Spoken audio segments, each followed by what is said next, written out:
Ladies and gentlemen, I am absolutely privileged to be sat down by somebody that I've been following for so long, and I found so much inspiration from this cool dude, this cool cat. He is a Brit. He's over in the States, but he's got so much going on. It is the fabulous, it is the one and only Michael Des Barres. How you doing, my friend? I'm doing very, very well. It's lovely to be with you. You're in Derbyshire, right? Derbyshire, England, yes. So I went to school in Derbyshire. Oh, that is crazy. I went to Repton boarding school in Derbyshire. Wow. So when I read that you wanted to talk to yours truly, which thank you, that's fantastic, but I was suddenly back in that school at 16 years old going, what the fuck am I doing with these aristocratic idiots in this boarding school? And, it was like I hadn't even thought of the word Derbyshire. Wow. Because I've been here so long. I've been in America for 50 years. Jeez. Longer than most of your readers have been alive, your watchers, your listeners, your fans, But it's delightful to be with you, man. And, anybody that wears a jacket like that in the house is my kind of guy. Well, I gotta say, I'm in a cold. It's not been cold in English. We've been blessed with the sun, not like California sun, but it is a little bit cold this evening, and I'm in the studio where it is a little bit nippy. But hey ho, I'll wear the jacket all day long anyway. Who cares? Excellent. But style before weather. Exactly. It's always been my creed, as it were. God bless you. Well, I've got to say, just kicking it off, the story about yourself, Michael Des Barres, it's just something what's out of a comic book, and you've got a documentary out what sums that all up, which we'll cover a little bit later on.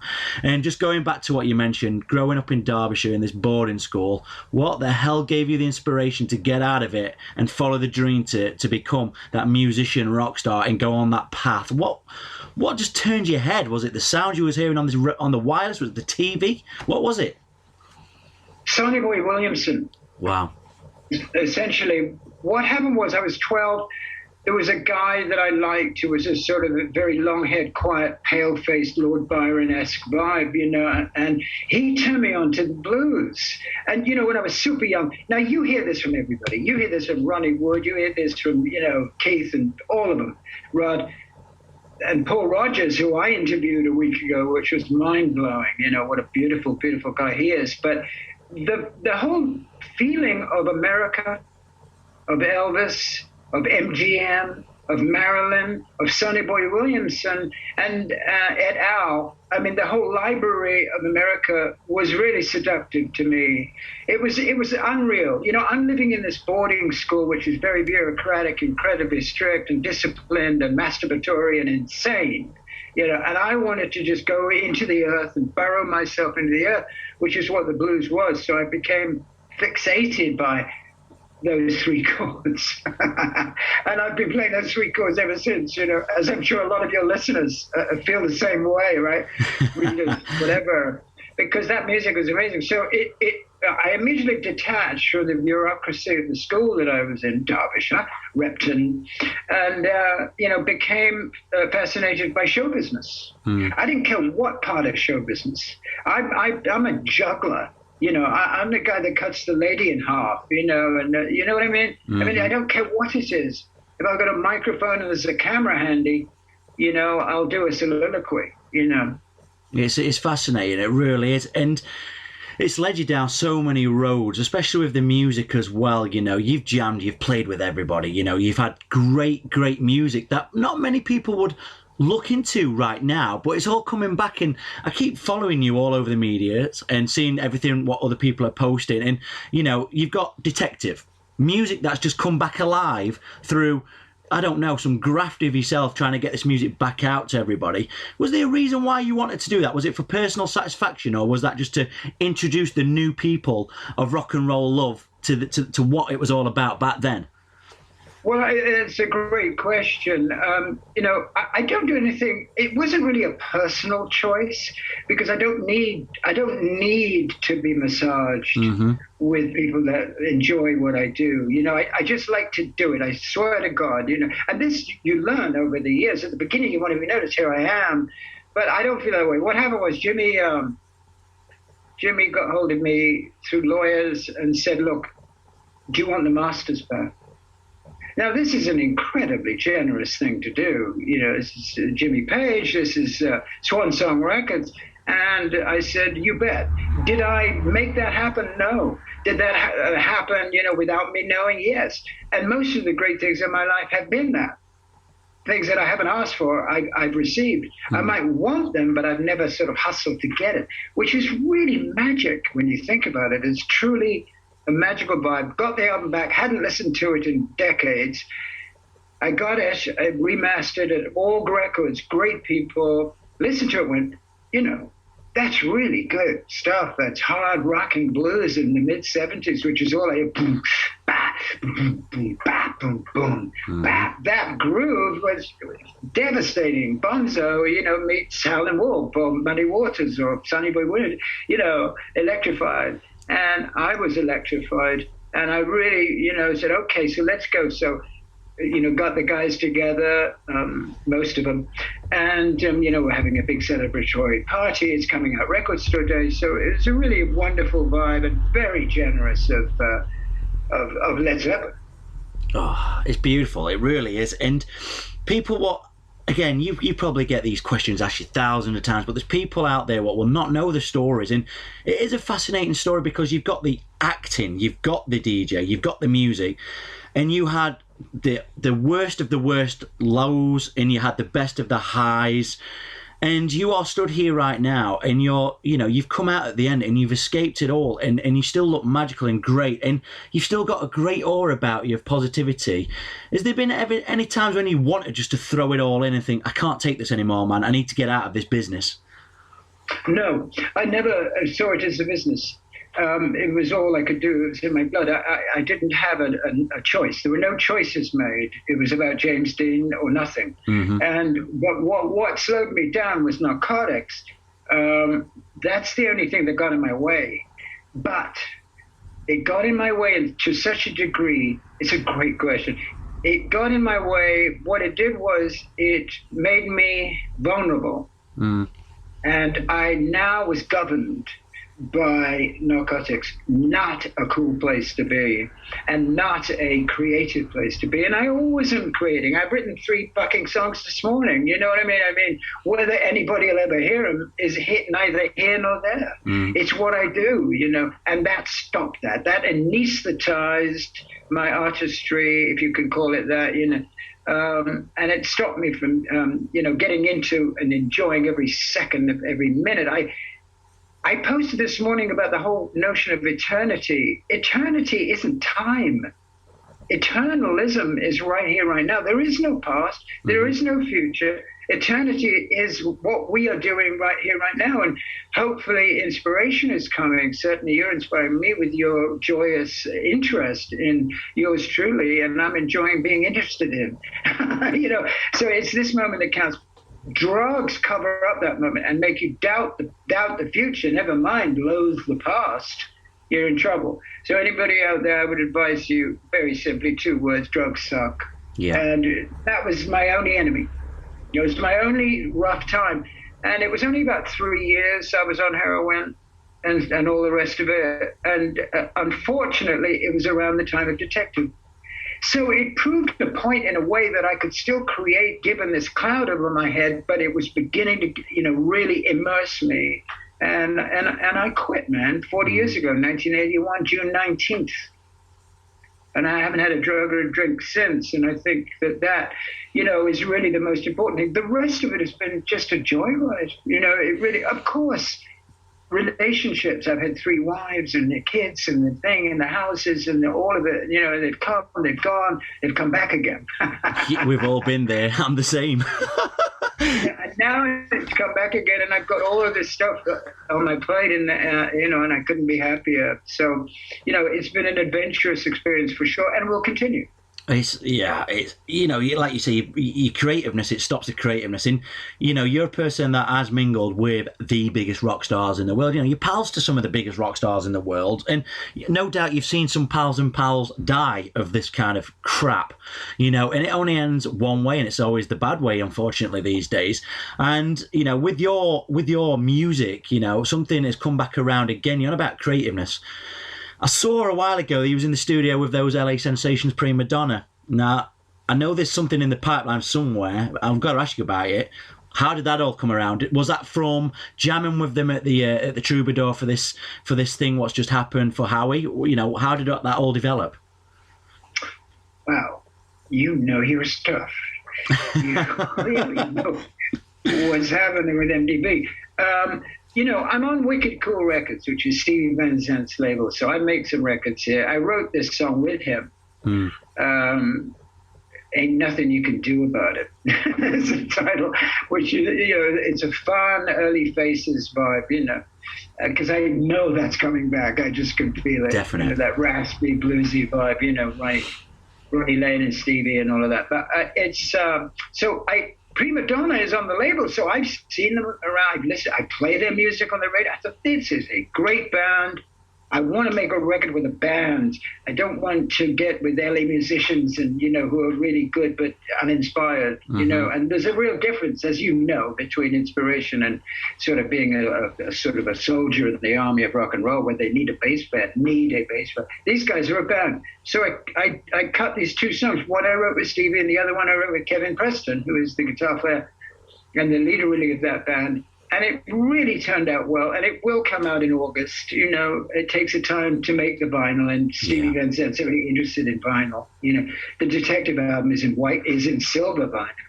This is in white vinyl. Oh. I think you know the status is what color of the rainbow are you on vinyl. You know? But Prima Donna, tremendous band. I will do more with them, and I will do, you know, I want to do a lot more. I've written this musical about de Sade, you know, this opera about the Marquis de Sade with Roger Greenawalt. It's orchestrated and everything, and I've been kicking that around for a decade, at least 20 years. And I would like to see that manifest. But of course, what stopped all of that stuff is, you know what, you know, the great epic pandemic. And but I've been every day on the radio, man, absolutely extolling the virtues of other artists, which has changed my life. It has, and people that don't know much about Prima Donna, I was absolutely fucking blown away with their cover version as He's a Rebel. I spin it, I play it at home and on the airwave, as well as Atomic Love, the A-side. But I was just, again, Stephen Van Zandt seems to find these little gems, and like you've just mentioned, these artists are absolutely cool. They're there for the right reasons. And was there times when Stevie just put his arm around you and said, come on, let's get this out, let's get an album done? Was there anything like that at all, any of that kind of chat? Oh yeah, we talked about that a lot, but so much happens, you know, in one's life, the things that I have to do, and also to go during the whole pandemic thing. I didn't write it. I was writing, but I didn't give it to Stevie. I didn't give it to this one. I didn't give it to that. Although I wrote a couple of songs for some bands, but I really sort of was not into that at that time. I was into really concentrating on radio. Now, you know, I have 3 different shows on CBS across the board on all these channels. And and when I said earlier that I am extolling the virtues of other artists, that is terribly important in my story, because you can get so self-obsessed about it that you negate the talents that you may or may not have, you know. But what happened to me, you brought up He's a Rebel. He's a Rebel. To choose to do that song is a major step into the soul world. Now, the soul world has been my entire world since I was 12, you know. Black music, black soul music, it was really soul music. And then the white boys in the early 60s obviously co-opted that vibe and reinterpreted it. And that's what I love to do. But I do really want to do everything all at once. But what has been happening to me lately is listening to other people's lives, like you do. Like you collect these lives and then you share those lives. Well, my job is very like yours, but mine is actually in the music. Yours is in the personalities of the people that make the music. But there is a great similarity between what you and I do, which is bring talent to people. Yeah, it's very hard to explain it to people that don't really understand it, but you've just knocked the nail on the head really there. That's exactly what I feel as well. And coming from where you are, it's like perfectly explained. And you've always said you've been so lucky with things that have come your way. You know, acting, geez, the list is too long to mention, but you've acted with the biggest of the biggest, obviously the big one, Clint Eastwood for the listeners. How did you get into that? Was that something that you wanted to sample a flavour of away from the musicals, or was it just something exciting that made your hair stand up on the back of your neck? Thought, you know what, I'm going for it. It's there. Let's do it. No, again, somebody just asked me to do it. What happened was Detective deteriorated because of the aforementioned narcotics. What happened to me was I did an episode of WKRP in Cincinnati, which is an American, comedic series, playing a rock and roller. And they had it like a punk. We were called Scum of the Earth, greatest band name ever. And, and when they gave us the wardrobe, it was all ripped up and safety pins. And I said, you can't do that. It's ridiculous. Put us in suits. And we could talk like this and be terribly interesting and marvelous. And we hate you, whatever. But that started a whole other thing. Then suddenly I did Live Aid. And then I did Live Aid with the boys, with the Taylor guys, and Tony Thompson, God rest his soul. And I was off that for a week, and I got a call from my manager, and he said, okay, so, they would like you to do this series.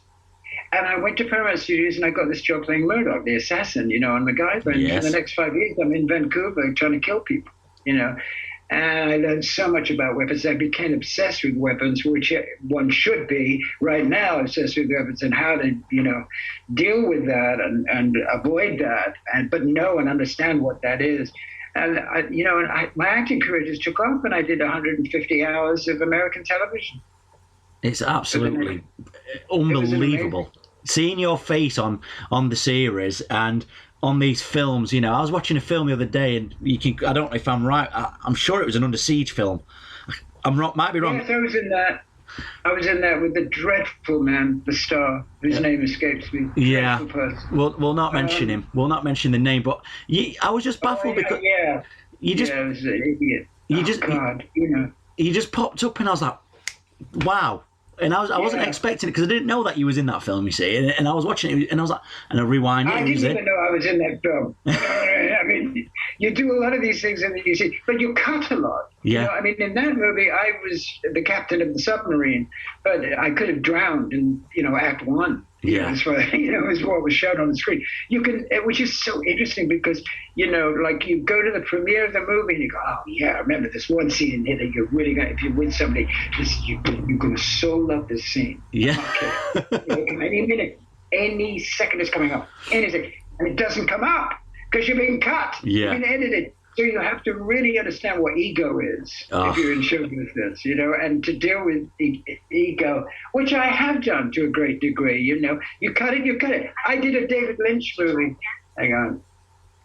I did a David Lynch movie. It was going to be a series on telly, and I was the killer on that. And I went to the screening, and I virtually wasn't in it. I think you saw me go with a cigarette. Bless you. And the girl with me is going, yeah, that's really good. I'll see you later. But it happens. But one has had to hit the high notes too. So show business, you got to be really thick-skinned with the big heart, baby. Bless you. And I'm going to go down the road because, again, it's a story that opens up so many different directions. Your beloved ex, Pamela Des Barres. She's a beautiful lady. I haven't met her personally. The film, people don't know, Almost Famous, is apparently based on that lady, the Penny Lane actor in there, which is Kate Hudson. You guys, it was a fairy tale, and I know you're comfortable to speak about this kind of stuff, because you're such a loving guy, and the past is the past, like I say, it's gone, whatever, You guys really must have gone down a lot of rabbit holes and discovered a hell of a lot in the world of rock and roll business, etc. Was it like that? Yes, it was. It was absolutely mythology, rock and roll mythology. I met her in New York. there was a movie being made which she was in. It's called Arizona Slim, and Keith Moon was going to play this role, and he threw himself out of a window or whatever. But so he wasn't available. But the promoter, the Who's promoter, was also Silver's promoter, and they were desperate to play this character. The movie was being made. It was a Warhol movie, and they were making it. And so I was, the director said, yeah, get him. I mean, I must have weighed about 110 pounds and, makeup, coke, all of that. And I did that movie. But I remember I walked on the set and I saw Miss Pamela with the band Fame from behind, which is a really good angle. Yeah, so there she is in a Betty Grable outfit, kind of swimsuit, looking so ravishing, and she just looked over her shoulder,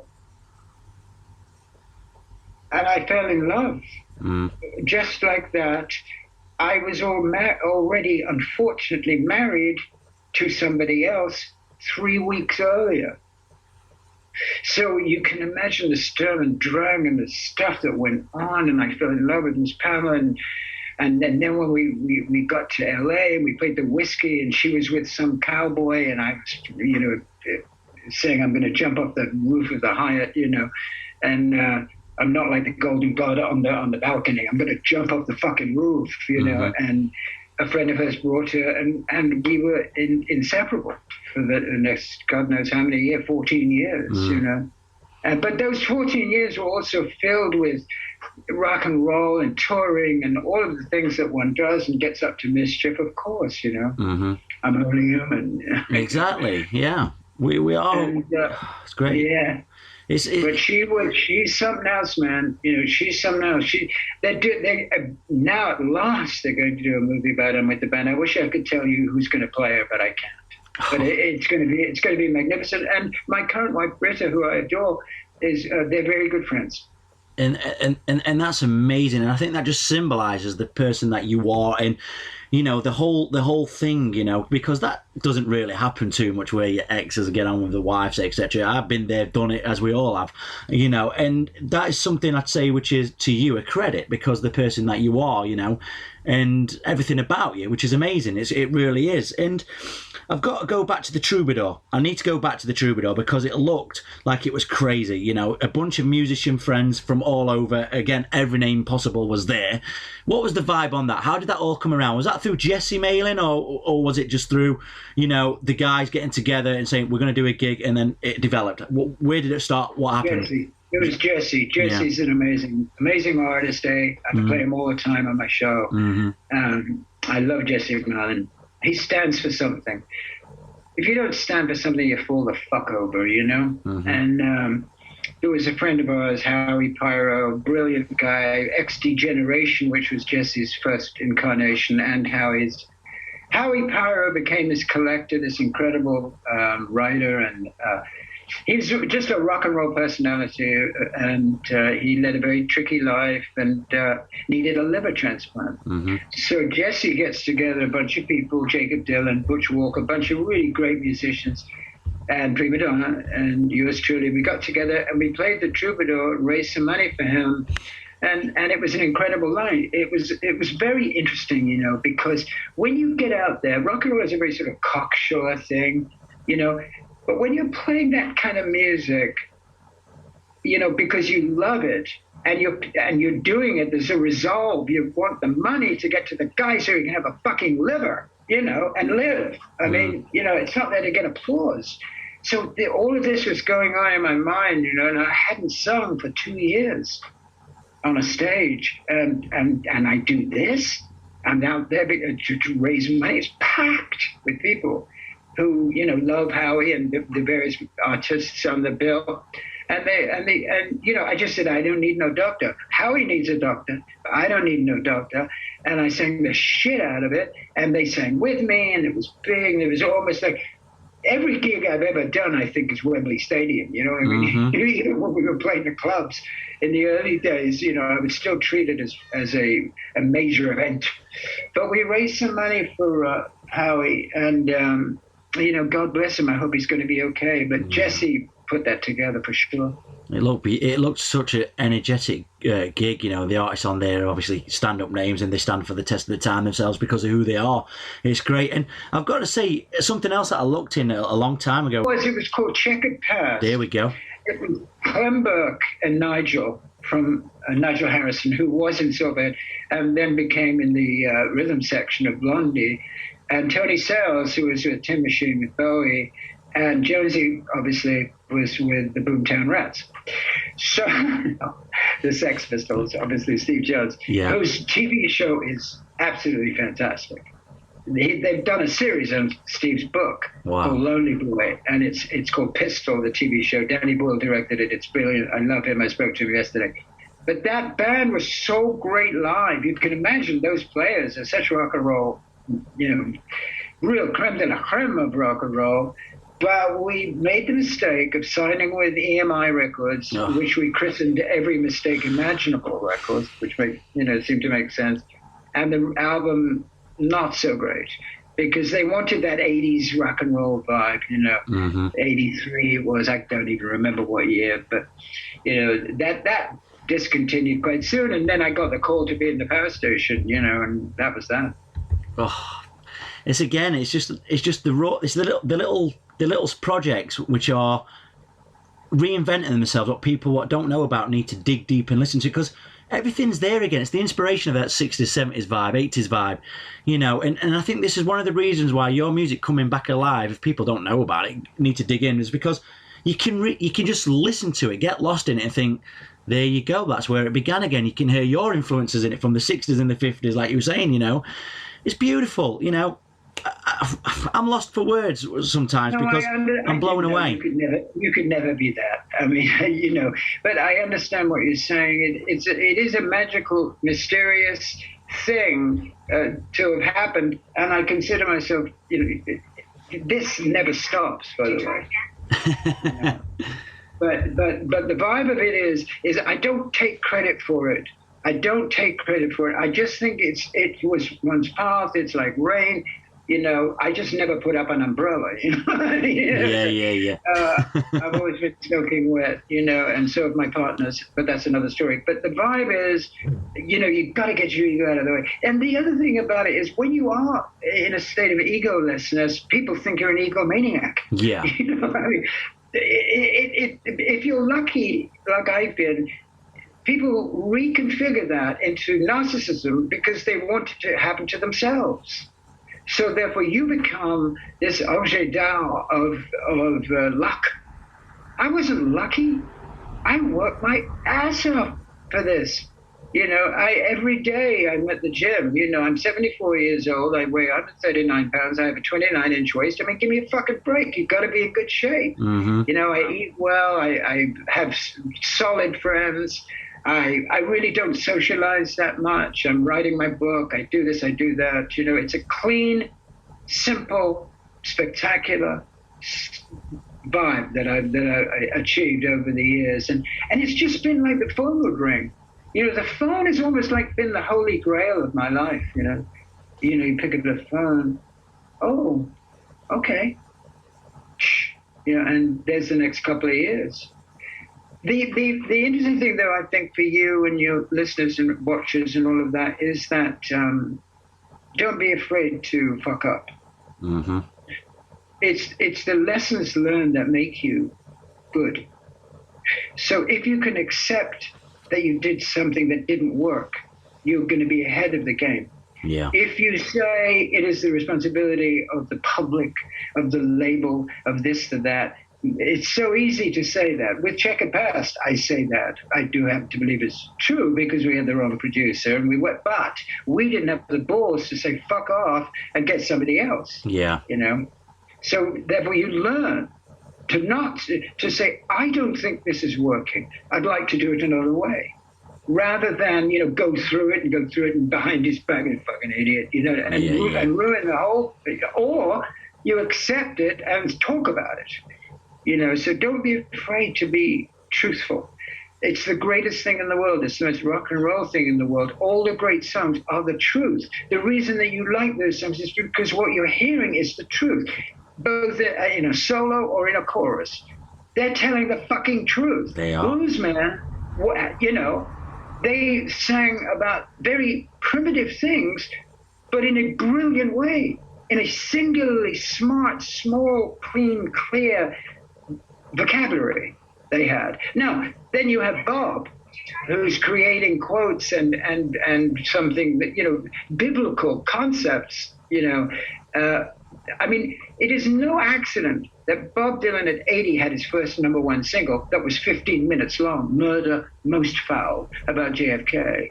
You know, I mean, you just sing what you feel and you feel what you sing. Oh, absolutely. And I've always said it to everybody that listens. Music is the one emotion. It touches every emotion possible. It really does. And you get lost in it. And again, you can dig deep into your story. It's great. It's fascinating. It's the wonderful Michael Des Barres. You know, go and check everything out right now. Music is coming soon. And there's lots of great things coming your way, ladies and gentlemen. And again, I want to say thank you for joining me. It is the wonderful Michael Des Barres. My pleasure. Thank you so much. It's just out of the blue that you showed up. Bless you. Know, because Rebecca Fenn said, you've got to listen to this guy. He's fucking amazing. And he believes in what he does. And you're so passionate about it. And I'm blessed to be able to talk to you, my friend.